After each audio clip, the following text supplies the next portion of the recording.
Et des Français. C'est même le jeu de société, Sophie, le plus pratiqué en France depuis François Ier. Alors, le loto, vous me direz, on parle du loto traditionnel, celui où il y a des joueurs invétérés qui remplissent les salles des fêtes et les gymnases tous les week-ends, tous les mercredis. On parle de centaines de milliers de personnes en France, comme on va le voir tout à l'heure dans le reportage. Alors, ce sont des accros de la petite boule blanche. Là, je vous ai amené un peu de matériel qu'on a autour de nous et qui sert à faire ça. Le loto, c'est super pratique parce que il y a de la chaleur, il y a du monde, on n'est pas seul et on peut effectivement améliorer son quotidien avec des bons d'achat, avec des ustensiles de cuisine, des gains en liquide aussi sur certains. On peut même gagner des scooters et des voitures. Alors plutôt que d'aller dans un loto professionnel, un loto de quartier professionnel comme il y en a beaucoup en France, je suis allé à Waldigofen rencontrer l'association Concordia, qui est une association de musique et qui organisait son loto annuel pour pouvoir avoir des fonds.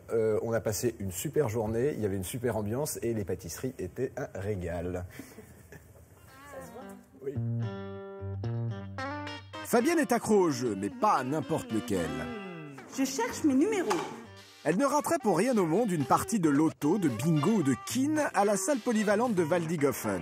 Chaque semaine, comme des millions de joueurs à travers l'Hexagone, Fabienne se bat pour remplir des cartons sur lesquels figurent ses numéros fétiches. Le samedi, après une semaine à la maison, j'ai envie de sortir. Alors s'il n'y a pas de concert de musique, c'est le petit loto. On se fait des copines là-bas. On n'est jamais seul, hein. Il y a tellement de gens qui y vont et beaucoup de femmes. Il y a une grande ambiance et il faut une fois le faire. Je dis toujours une fois, mais on y prend vite goût, hein. C'est ça le problème. Pour aujourd'hui, je vais emmener tous mes cri-cris et mes porte-bonheur, alors normalement ça devrait le faire, hein. Alors j'espère gagner la télé, comme ça j'en aurai une 4e. Voilà. Pour Fabienne, ce n'est pas forcément le lot qui compte, mais le fait de gagner au nez à la barbe de ses voisins. Même si elle n'est pas contre le fait de remporter un nouveau téléviseur, un voyage ou des bons d'achat de plusieurs centaines d'euros. Mais existe-t-il des astuces pour avoir les bons numéros ? Les cartons, on les choisit. Moi, je choisis les petites dates de naissance.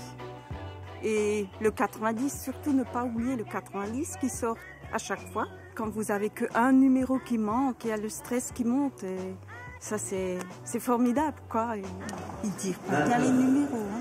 Nous, on en attend là, mais... Le 89. Ouais.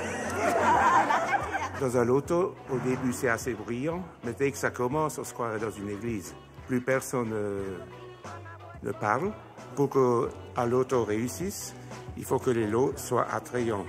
Ensuite, il faut une bonne équipe derrière qui s'active pour que les gens s'amusent. Appelé aussi rifle dans la Nièvre ou poule au gibier en Corrèze, le loto traditionnel est le jeu de société le plus pratiqué en France. Avec des règles simples, petits et grands ont la même probabilité de pouvoir gagner le gros lot. On vient en famille, des fois en amis, avec les petits-enfants. On en a aussi à la maison pour jouer, pour s'exercer. J'ai déjà gagné une télévision, une mallette à casserole. J'ai gagné un barbecue, une station météo, des paniers garnis. J'ai souvent gagné. Chaque semaine, plusieurs lotos ont lieu à côté de chez vous. Alors si vous voulez vous faire de nouveaux amis, amuser vos petits-enfants ou tout simplement améliorer votre quotidien, laissez-vous tenter. La chance sera peut-être au rendez-vous. Le loto, faut y aller. Essayez une fois et je serai contente de vous retrouver un jour.